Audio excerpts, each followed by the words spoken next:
9장 17절과 요한복음 20장 11절부터 18절입니다. 먼저 고린도 후서 5장 17절 읽겠습니다.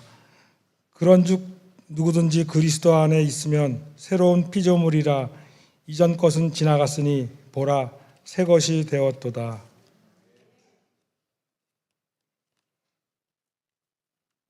그리고 요한복음 20장 11절입니다. 마리아는 무덤 밖에 서서 울고 있더니 울면서 구부려 무덤 안을 들여다보니 흰옷 입은 두 천사가 예수의 시체 뉘었던 곳에 하나는 머리편에 하나는 발편에 앉았더라. 천사들이 이르되 여자여 어찌하여 우느냐 이르되 사람들이 내 주님을 옮겨다가 어디 두었는지 내가 알지 못함이니이다. 이 말을 하고 뒤로 돌이켜 예수께서 서 계신 것을 보았으나 예수이신 줄은 알지 못하더라. 예수께서 이르시되 여자여 어찌하여 울며 누구를 찾느냐 하시니 마리아는 그가 동산지기인 줄 알고 이르되 주여 당신이 옮겼거든 어디 두었는지 내게 이르소서 그리하면 내가 가져가리이다.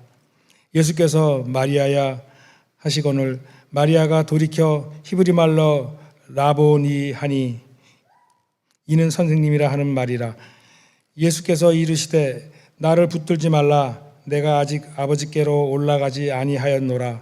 너는 내 형제들에게 가서 이르되 내가 내 아버지 곧 너희 아버지 내 하나님 곧 너희 하나님께로 올라간다 하라 하시니 막달라 마리아가 가서 제자들에게 내가 주를 보았다 하고 또 주께서 자기에게 이렇게 말씀하셨다 이르니라. 아멘. 여러분 함께 기도하시겠습니다. 살아계신 주님 감사합니다. 주님의 부활은 참으로 능력이 넘치는 것이어서 단순히 주님께서 살아나셨을 뿐만 아니라 그 부활로 인하여 우리의 삶이 변했습니다. 그 부활로 인하여 우리가 승리를 얻었습니다. 그 부활로 인하여 우리가 영생을 얻습니다.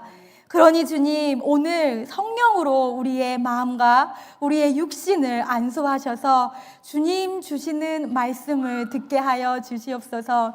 마리아가 주님께서 그 이름을 부르시는 음성을 들은 것처럼 오늘 우리 성도님들 한 분 한 분에게 이름을 부르시며 그 부활의 능력을 나눠 주시옵소서. 우리의 입술의 모든 말과 마음의 묵상이 주님께 연락되기를 바라며 사랑하는 예수님의 이름으로 기도합니다. 아멘. 사랑하는 여러분, 예수님께서 부활하셨습니다. 너무나 감사합니다. 이렇게 부활절의 아침에 여러분들과 함께 예배를 드릴 수 있는 게 얼마나 감사한 일인지 몰라요. 또 특별히 오늘 우리 새로기의 세례를 통해서 예수님께서 예수님의 그 부활의 사랑을 드러내셨습니다. 부활절은 원래 초대 교인들이 3년 동안 입교 교육을 받았다고 합니다. 3년을 입교 교육을 받은 다음에 부활절 전날에는요, 그 밤을 새가지고 토요일 날 철야죠, 철야, 프레이어 비지를 합니다. 그러고 나면 부활절 아침에 우리 교회처럼 이렇게 물가가 뒤에 있잖아요. 그 물가에 가서 세례를 줍니다. 그렇게 시작된 그 특별한 영적인 깨어짐의 행사가 바로 부활절이었습니다.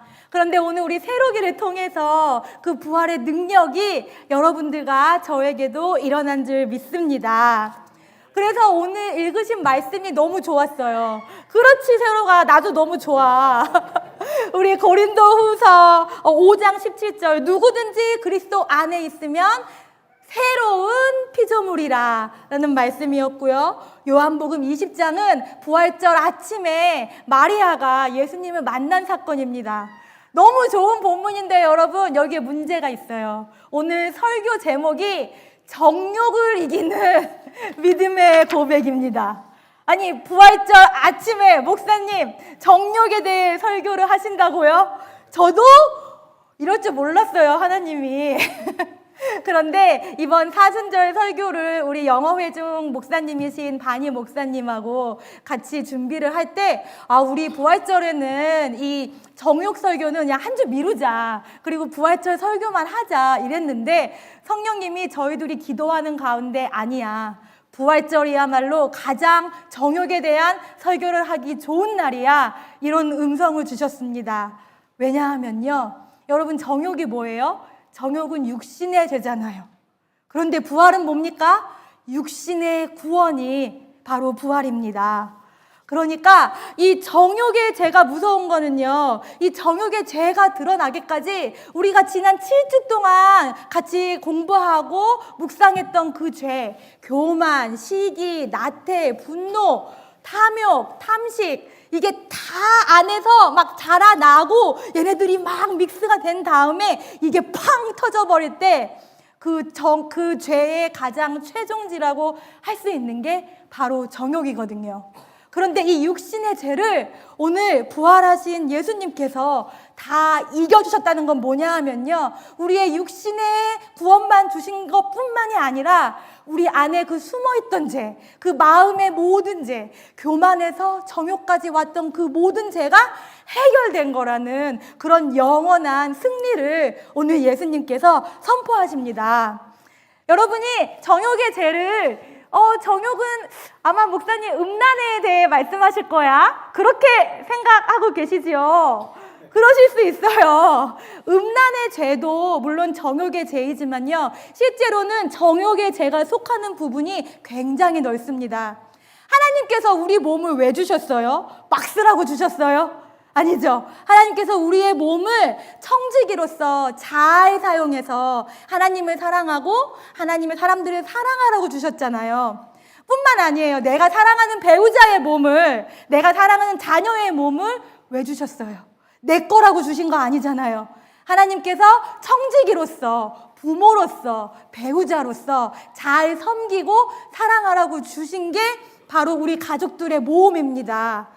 그런데 우리가 이것을 잘못 사용해서 내 몸은 내 거야, 내 맘대로 할 거야, 그리고 내 자녀도 내 거야, 내 꿈을 이뤄줘야 돼, 나 없이 못 살아, 내 배우자도 내 거야, 내가 하라는 대로만 해야 돼, 이렇게 나의 몸과 누군가의 몸을 나의 소유로 만들어버리면 그게 바로 정욕입니다. 그래서 우리가 예쁘게, 저도 오늘 화장했거든요. 그런데 너무 일찍 나와가지고 화장이 다 지워졌어요. 근데 제가 만약에 화장을 처음에 이럴 줄 알고 엄청 진하게 했어요. 파운데이션을 엄청 발랐어요. 그랬더니 저희 딸이 엄마, 사람들이 놀란다고. 그러면 안 된대요. 화장 중독, 그것도 정욕이에요. 성형을 너무 많이 하는 것도 정욕이에요. 저희 가족이 운동을 정말 열심히 하거든요. 운동을 안 갔다 오면은 막 죄책감이 들어요. 그런데 운동에 중독되는 것, 그것도 정욕입니다. 근데 너무 안타까운 게요, 이건 저의 예예요, 여러분. 여러분들은 아니실 거예요. 제가 이번 사순절 기간 동안에 인터넷, 그러니까 스마트폰으로 인터넷 보는 거 있죠? 뭐 페이스북, 인스타그램, 유튜브 이런 거를 최대한 절제하겠다고 말씀드렸잖아요. 왜 그랬냐 하면 이렇게 계속 스마트폰을 보는 것도 정욕이란 죄의 일부입니다. 이런 거예요. 제가 엄마로서, 목사로서 일이 많을 거 아니에요. 엄청 바빠요. 그러니까 쉽게 이렇게 생각해요. 나 오늘 기도할 시간 없어. 나 오늘 기도할 시간 없어. 왜냐하면 너무 바빠. 이것도 해야 돼, 저것도 해야 돼. 그리고 어느 날에는 애들하고 놀 시간 나 오늘 없어. 나 오늘 일해야 돼. 너무 바빠. 이런 바쁨이가 저랑 베프예요. 베스트 프렌드예요. 그런데 이런 게 와요. 핸드폰을 보다 보면 유튜브에서 뭐가 띡 올라와요. 그러면 되게 재밌는 드라마의 한 숏인데 1분밖에 안 된대요, 여러분. 딱 1분. 그러면 제가 이제 시험이 나는 거예요. 그래, 내가 바빠도 이 1분 동영상 본다고 무슨 일 생기겠어? 그러고 동영상을 봅니다. 그럼 어떤 일이 일어나는지 아시죠, 여러분? 그 1분이 동영상이 끝난 다음에 다른 동영상이 또 나오고 그 다른 동영상을 보다 보면 1분이 1시간이 되죠. 그리고 1시간이 쉽게 2시간이 되고, 제가 너무 부끄럽지만 솔직하게 말씀드리는 건요, 심할 때는 3시간까지도 그렇게 스마트폰을 붙잡고 앉아있을 때가 있어요, 여러분. 그런데 더 나쁜 건 이거예요. 제 안에 악함을 보는 건 이거예요. 제가 저한테 뭐라 그러냐면요, 미강아, 너 바빴잖아. 뭐 이 정도는 뭐 너를 위해 3시간 쓸 수 있어. 이렇게 제가 저한테 말을 합니다. 그런데 여러분, 그거 거짓말이잖아요. 저는 3시간 동안 앉아가지고 이것만 했거든요. 때로는 누워가지고 이것만 했거든요. 일 안 했어요. 바쁘지 않았어요. 그런데 제가 저한테 그런 거짓말을 하는 거예요. 내가 바쁘다는 그 스트레스가 어떤 사실인 것처럼 내가 너무 바빴어. 그러니까 이 정도 해도 돼. 이게 바로 교만이에요. 교만은 뭐냐 하면요, 우리들의 마음에 하나님이 계셔야 할 그 자리에 내가 들어가면서 내 눈도 내 거, 내 시간도 내 거, 그러니까 나는 괜찮아, 이렇게 되는 게 바로 교만입니다. 근데 아까 말씀드렸다시피 교만이 시작되면 뭐가 돼요? 시기가 나요. 왜냐하면 내 것도 내 거, 남의 것도 내 거, 이러고 싶죠. 시기가 나면 어떻게 돼요? 화가 나요. 남의 거 갖는 게 쉽지 않거든요. 화가 나다 어떻게 돼요? 우울해져요. 나태해져요. 왜냐하면 포기하게 되거든요. 그럼 그 나태의 순간을 지나가면 뭐가 옵니까? 탐욕이 와요. 막 내가 더 많은 것을 가지면서 이걸 풀 거야. 그 탐욕이 온 다음에 어떻게 돼요? 막 많이 먹어요. 먹방, 막 럭셔리하게 먹는 거, 뭐 막 맛있는 걸 먹으면서 나의 그 허함을 달래는 거죠. 그 다음에 뭐가 와요? 오늘 말씀드린 정욕, 내 몸을 하나님 앞에서 선하지 않고 내가 나를 해하는 방법으로 쓰게 되는 게 바로 정욕이에요. 그런데 이 정욕까지 오고 나면 그 다음은 정말 여러분들이 아시는 사악한 범죄가 일어나기가 쉬운 거예요. 예를 들면 제가 인터넷에 말씀드렸지만 요즘에 젊은 친구들이 저처럼 그렇게 유튜브 많이 보고 막 페이스북 많이 보고 이런 친구들이 난 you 그레이소. 알았어요. 그런 친구들이 우울함이 많대요. 왜냐하면 인터넷에서 보는 사람들이 너무너무 다 행복해 보이는 거예요. 인터넷에서 보면은 남의 배우자들은 다 너무 잘하고 내 배우자만 나한테 못하고 남의 자녀들은 다 성공하는데 내 자녀들만 말을 너무 안 듣는 거예요. 그러니까 우울감이 심해진다고 합니다. 그런데 그게 다 거짓말이지요. 인터넷에 보이는 거는 허상이에요. 진실이 아니에요. 작년에 제가 읽은 기사가 있었어요, 여러분. 한국에서 나온 기사였는데요. 그 작년인지 어느 때인지 모르겠지만 한국의 개인당 소득 GDP 있잖아요. 그게 한 사람당, 한 개인당 실제로는 36,000달러래요. 그런데 그 인터넷에 보이는 모습으로는 한국인의 개인 GDP가 56,000달러처럼 보인대요. 그러면 그 2만 불의 갭이 있는데 사람들이 그거를 모르고 그게 진짠지 알고 그 허상에 잡혀가지고 내 삶은 너무 우울해. 내 남편은, 내 아내는 너무 나빴어. 내 자녀는 너무 내 말을 안 들어. 나는 너무 못생겼어. 나 이렇게 살고 싶지 않아. 하면서 자신을 해하고 가족들을 해하고 사회를 해하는 일이 생기죠. 근데 너무 안타깝게도 이거는 현대 사회만의 일이 아니에요. 성경의 시대부터 그리고 초대교회에도 이런 일이 많았다고 알고 있잖아요. 그러니까 성경에 정욕에 대해 경고가 너무 많습니다. 근데 제가 어느 한 소년의 이야기를 해드릴게요. 이름도 참 이쁜 소년이에요. 이름이 에바그리우스 펀티우스라는 소년이에요. 에바그리우스. 근데 너무너무 사랑스럽고 너무너무 잘생기고 너무너무 현명했는데 이 에바그리우스가 심지어 하나님까지 너무 사랑하는 거예요. 하나님까지 너무너무 사랑하니까 이 에바그리우스가 나이가 어린데도 교회의 높은 사람들, 나라의 고위 간직들과 일을 하게 됩니다. 그런데 여러분, 젊고 똑똑하고 어린 남자애가 어떤 일을 당했겠어요? 아주 멋있는 귀부인과 사랑에 빠집니다. 불륜에 빠지는 거예요. 근데 에바그리우스가 그게 나쁜지 모르고 막 하는데, 그래도 어느 날 하나님이 에바그리우스의 꿈에 나타나셔가지고 하시는 말씀이, 야, 너 지금 그 여인의 남편이 너 지금 불륜한 거 알았어. 지금 너 죽이러 오고 있어. 하나님이 알려주셨대요.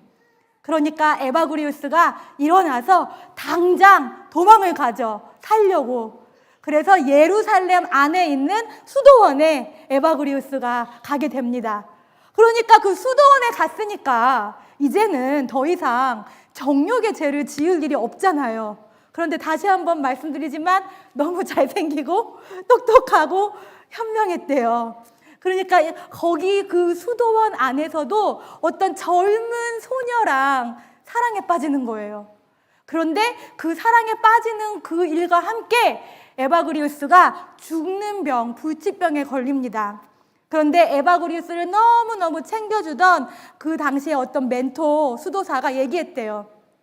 너 지금 당장 그 자매와의 관계에 그 죄를 뉘우치고 그냥 수도 생활에 열심히 해라. 그러면 네 병이 나을 것이다. 그랬대요. 여러분, 그 병이 나았을까요? 안 나았을까요? 나았을까요? 안 나았을까요? 안 나았으면 제가 말 안 드리죠. 병이 다 나았대요. 왜 나았을까요?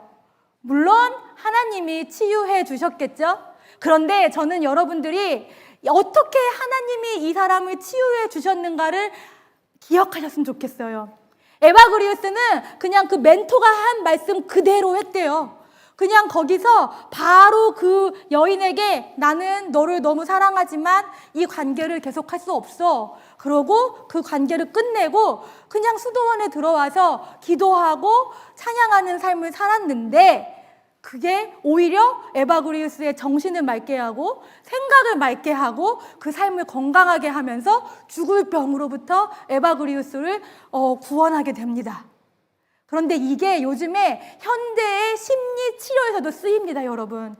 현대 심리 치료가, 여러분들 뭐 심리 치료 생각하시면 상담사에서 가서 그 사람이 말을 들어주고 뭐 공감해주고 이런 거 생각하시잖아요. 그것도 한 방법이에요. 그런데 그거 말고 어떤 방법이 있냐면요, 인지 치료라는 게 있어요.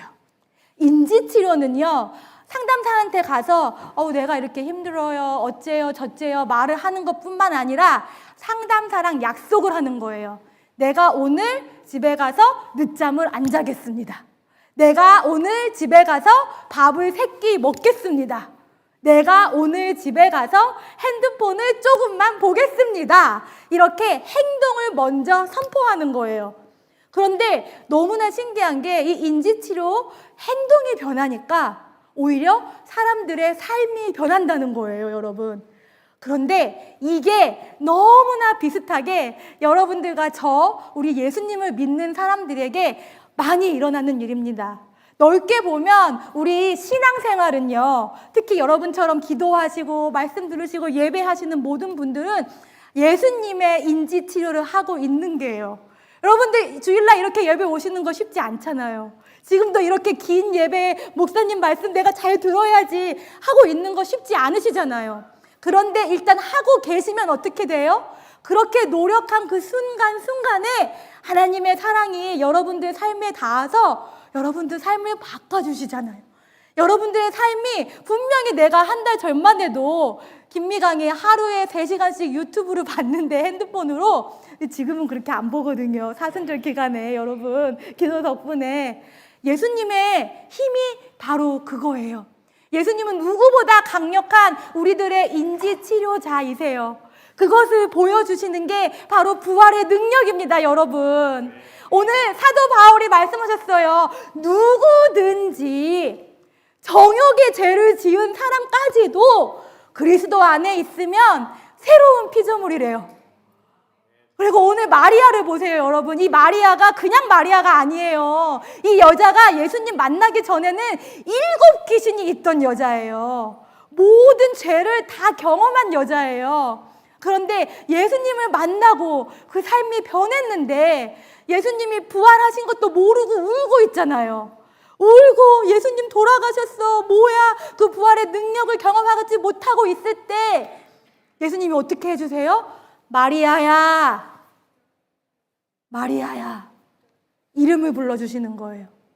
그런데 그때 마리아가 정신이 확 드는 거예요. 그러고 예수님이 보이는 거죠. 그러면서 예수님이 마리아에게 무엇 명령하세요? 이제 가서 내가 살아났고 내가 아버지께 돌아가겠다고 제자들에게 말해 했는데 우리 마리아가 뭐라고 해요? 그냥 한마디 해요. 내가 주님을 보았습니다.